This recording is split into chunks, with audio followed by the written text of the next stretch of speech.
cash a meal. And do it through the pain, I don't need the pain. And life gon' get me down, but it won't break my will. Cause I've been chasing this so long, I can't give up. I won't give in, been through too much. I done prayed for the money, I done prayed for the fame. I done prayed that I will make a sacrifice and play this game. I done prayed that my life would never be the same. I done prayed that I will make it bring glory to my name. Ladies and gentlemen, welcome to another episode of the NFL Coverage. Today's podcast is brought to you by Final Form Supplements. Here I have hair, skin, and nail essentials. I've been taking this, keep the hair thick and healthy, keep the skin nice and healthy and clear, to also keep the nails nice and healthy. Again, Final Form Supplements, supplement brand company for people that are the average everyday people just trying to help with general health, whether it be hair, whether it be skin, whether it be joints and sleep, or for your hardcore gym rats, we got creatine, protein powder, BCAAs, all that good stuff. Go to finalformsubs.com, SUPPS, finalformsubs.com. Use promo code STRIB, all caps no space, get 10% off your order. All right, now let's get into it because I have some exciting games I do want to talk about this week that just happened for the NFL coverage. But we'll just go ahead and go down the list. So Thursday night, we have Tampa Bay Buccaneers and the Buffalo Bills. Buffalo Bills get the dub. They move to 5-3. Buccaneers move to 3-5, 3-4. I think Buccaneers are still in that position where they can make moves here in the later, or I guess we're approaching the midway point for the season. But I think they can still make some moves and maybe go on a little run to shake things up in the NFC, at least in the South for sure. But the Buffalo Bills played well. I mean, Josh Allen, this is a typical Josh Allen game. 324 yards, 2 passing touchdowns, 1 interception. And Stephon Diggs had 70 yards on 9 catches. Davis had 9 catches on 87. And Shakir had 6 catches on 92 with Davis with the touchdown there. And then Allen had a rushing touchdown. So the Buffalo Bills look good. They get their dub. Jacksonville, Pittsburgh. This is a pretty good game. Jacksonville takes the dub, though, 20-10. Pittsburgh, they couldn't really get their – it doesn't seem they could really get their run game going. Najee Harris only had 13 rushing yards. So they pretty much took to the air. Johnson looked really good, receiver number 18 for the Pittsburgh. He looked really good. Was making some big plays here and there, but they just couldn't get it done. They just couldn't get it done as a team. Their defense, held the Jacksonville to 20 points, but at the end of the day, the Steelers' offense seemed to struggle to get the run game going and struggled. There were spurts in the game where their pass game was on fire and they looked good. Johnson was getting catches. But as a whole, they couldn't get anything solid rolling on offense consistently. They get like a flow and then they would stumble and struggle. Then they get a flow, stumble, struggle. So Pittsburgh, I think if they can find a way to get their offense to be clicking on all bases, then with their defense, I think they can do some damage. Jets, Giants. OT win, Jets get the dub. Now, here's one thing I do want to pause and talk about for just a second, because the Jets now move to 4-3. Like I've been saying, Jets they're positioning themselves to like win games without Aaron Rodgers. Aaron Rodgers' recovery has been crazy fast, and they're talking about having Aaron Rodgers later in the season, towards the end of the season, potentially playoffs. So now in my head, I'm thinking beforehand, Aaron Rodgers, why would you come back? Why would you do that? Why would you pressure yourself? Why would you pressure yourself to recover, that fast so you can just wait till next year? Now I kind of see it. If the Jets play their cards right, they keep this up, they can put themselves in positions to make the playoffs without Aaron Rodgers, rest them, get them back for the playoffs, and they can go on a playoff run because everybody and their mama had the Jets as a Super Bowl contending team with Aaron Rodgers there. They're literally a quarterback away. Their run game has been keeping them on. They've been doing just enough in the past to get wins, and their defense is solid. Again, they only give up 10 points to the Jets. even though the 10 points to the Giants, even though the Giants offense is, not too much to brag about, but still they're all of their games are low scoring games. So you get Aaron Rodgers back in there, even if you got a 80% Aaron Rodgers, that's enough in terms of talent and playmaking ability and just throwing ability to go on a deep playoff run. So I can kind of see the vision if I'm the Jets on them doing something like that. Now, they're 4-3. Like they started this season like terrible. Now they're 4-3. So, and Houston Panthers. The Carolina Panthers finally get their first dub over Texans. So they're 1-6. Texas 3-4. CJ Stroud, 235 yards, one pass touchdown. He also had just 11 carries. And his passing touchdown was to Trimble for like a little 4-yard or like a 2-yard passing touchdown there in the red zone. But yeah, Houston, CJ Stroud, he didn't really struggle, but he only had 140 passing yards. And their run game was just not there. They couldn't get anything rolling for real. So Panthers get their first dub, 15-13. Miami Patriots. Miami, pretty solid win, 31-17 for Miami Dolphins. Tua had 324 passing yards, 3 passing touchdowns, 1 interception. Mostert only had 46 rushing yards, but he did have a TD. And then Waddle had 121 yards with a tutty. Hill had 112 with a tutty. So, I mean, Hill and Waddle are just out there doing the thing, man. So, Miami gets that dub. They move to 6-2. Titans-Falcons, I got to talk about this game because Ryan Tannehill is out with injury. So, I talked about last week where Will Levis is going to be the guy. We're going to see how he plays. And Will Levis had a game. The Titans win 28-23. We moved to 3-4. And Will Levis had 238 yards, 4 passing touchdowns, no interceptions. That boy D-Hop had him a game. This looked like prime Houston Texan D-Hop. 4 catches. That's it. 4 catches. He had 4 catches, 128 yards, 3 touchdowns. So he almost averaged a catch per touchdown. When he caught the ball, he was scoring. So 4 catches, 3 touchdowns, 128 yards. Not even that, but Westbrook had a tutty as well. 1 catch for 33. Derrick Henry had over 101 rushing yards on 22 carries. So Derrick Henry is in full fashion. So moving forward, it's going to be interesting because the same situation with Chicago Bears we might be seeing here with the Tennessee Titans. If you're the Titans, and let's say, again, this is one game, so I'm not going to overreact and act like Will Levis is the guy now. That's one game. You didn't have any film on him. Now, once you get film on quarterbacks and defense start to figure you out, they can game plan, how is Will Levis going to react? Now, I do, on Guardians of the 615, I did talk about how I think Will Levis has potential, and instead of writing him off as not it, let's see how he develops. Because I do believe if you have talent, if you're talented and you work hard and you're coachable in the NFL, I think people can develop into these next level players. Like there are plenty of people that come into the NFL low ranked, or not that Will Levis was low ranked. I believe he was Titans' first pick was Will Levis. But I'm just saying in general, if you're somebody that's either undrafted or low drafted, or you're drafted and there's all these problems that these analysts will say that you have, if you're coachable, you can fix those things and become better, and you can develop in the NFL. A lot of people forget the fact that just because a lot of development happens in college, but you also develop in the NFL. And a lot of people forget that. Look at a guy like Jalen Hurts. I'm a huge Jalen Hurts fan, and I actually remember having a conversation with one of my friends because his first season with the Eagles, he did not have a very good season. But if you watch the game, you could see. If you watch the game, you literally could see like the potential. It wasn't all clicking there. It's just his first season as a starter, so it wasn't all clicking just yet. But I saw the potential in it, and I literally said that year that Jalen Hurts will be a quarterback that will play in the Super Bowl. He will be a Super Bowl.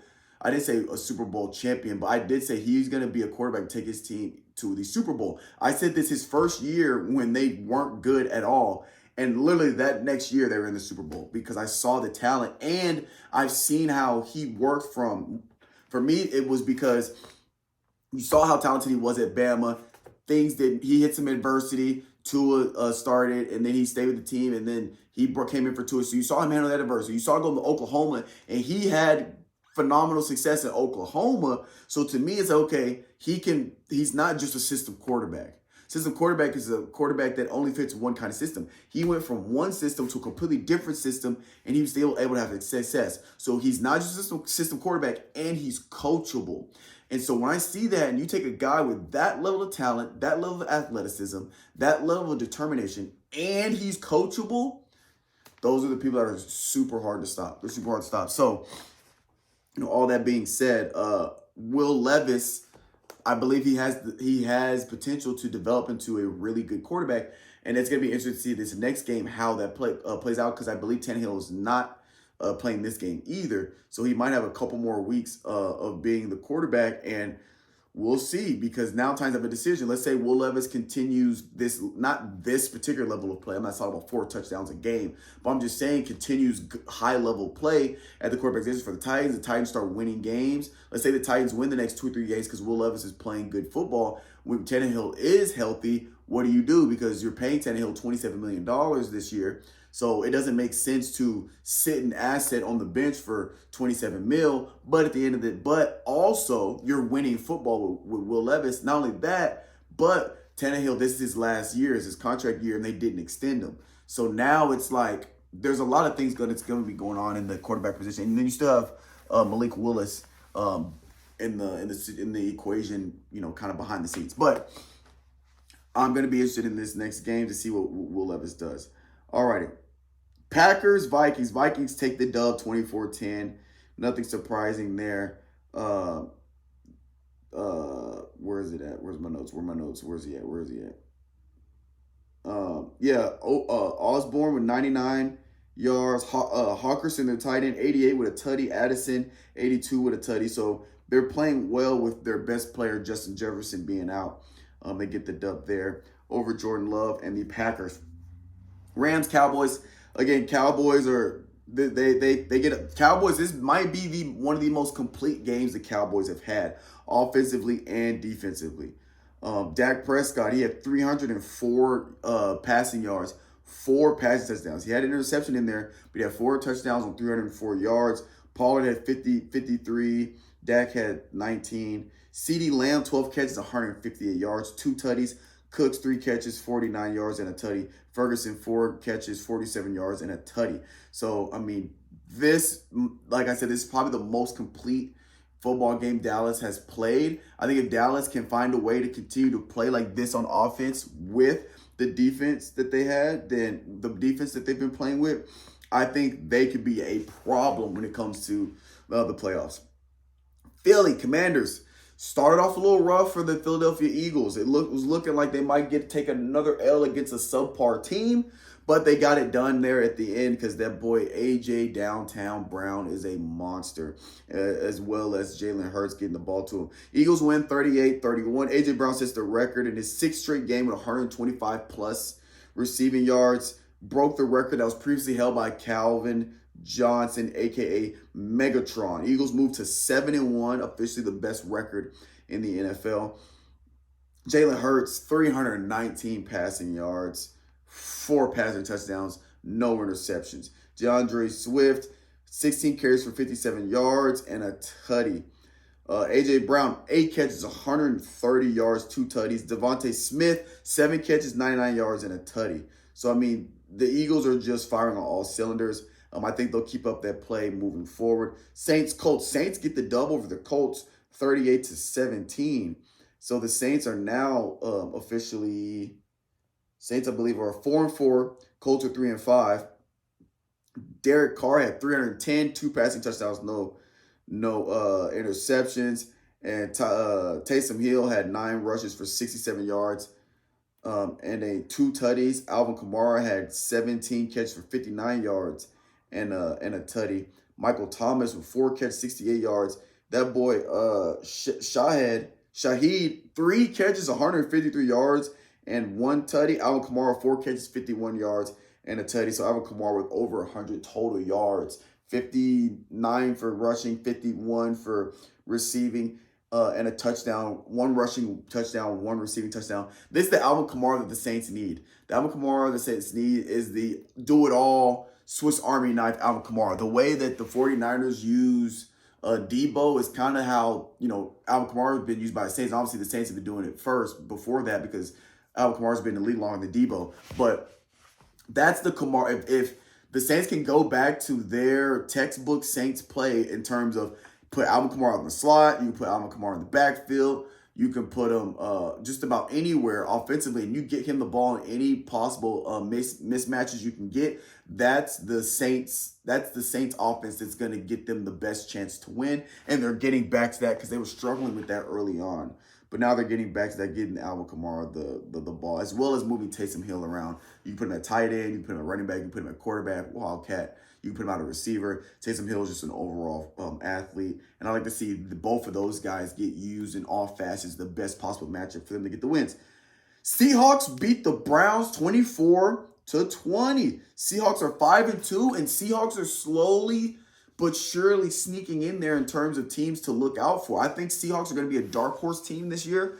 They're 5-2, but it's quiet. Nobody's really talking about the Seahawks. But that boy, Geno Smith, 254 yards. Now, he did throw 2 interceptions with 2 touchdowns, but he got the win, and they're doing it without Nick Chubb. Sorry, I'm thinking about the other team. But Geno Smith is getting it done. Lockett, 8 catches, 81 yards, and a tutty. Metcalf, 5 catches, 67 yards.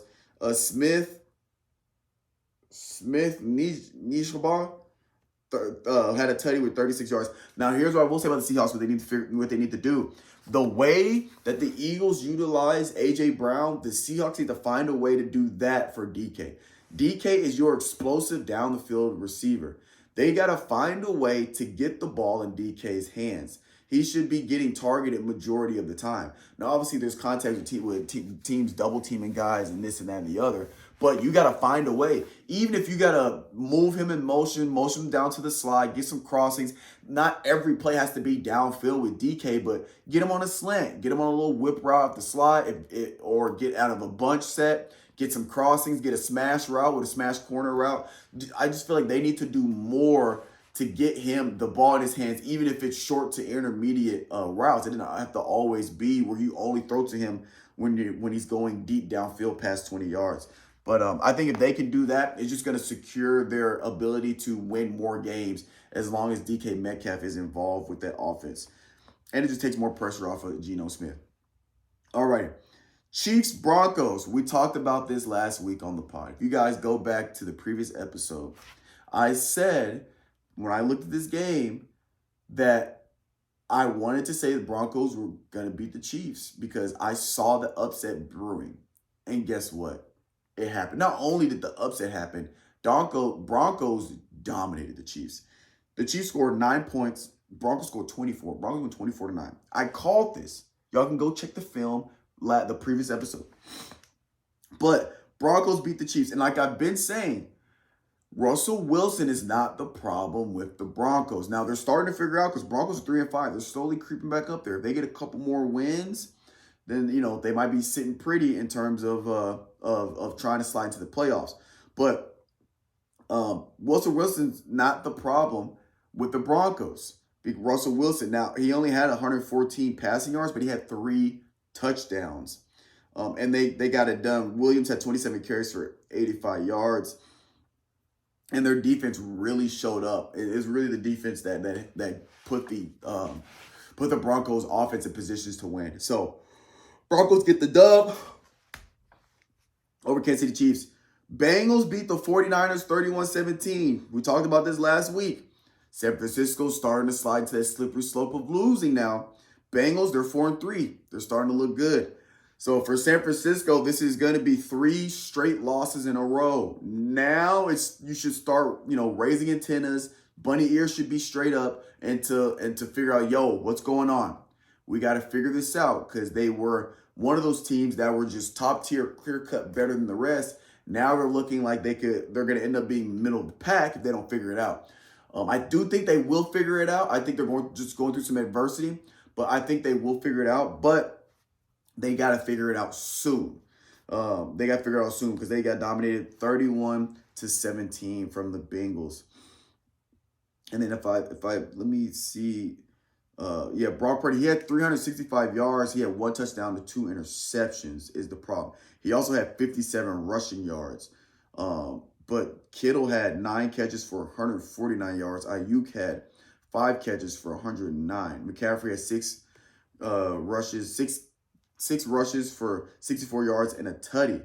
So they just got to score. They're getting all these explosive plays, but they got to score in the red zone is the problem. They got to score in the red zone. Ravens, Cardinals. Ravens win 31-24. Cardinals still not playing with Kyler Murray. He's been out. Lamar Jackson, 157 with a tutty. And then he also had 17 rushing yards. Edwards had 19 carries for 80 yards, 3 rushing touchdowns right there. Chicago Bears, Chargers. Chargers take the dub 30-13.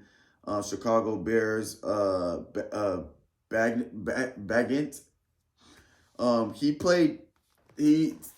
First game was good. Second game, teams are starting to figure it out, but he is going to be starting next game. So I'm just interested to see how he reacts to this adversity where he starts off really, really good. Second game seemed like the teams figured him out and he couldn't get much going.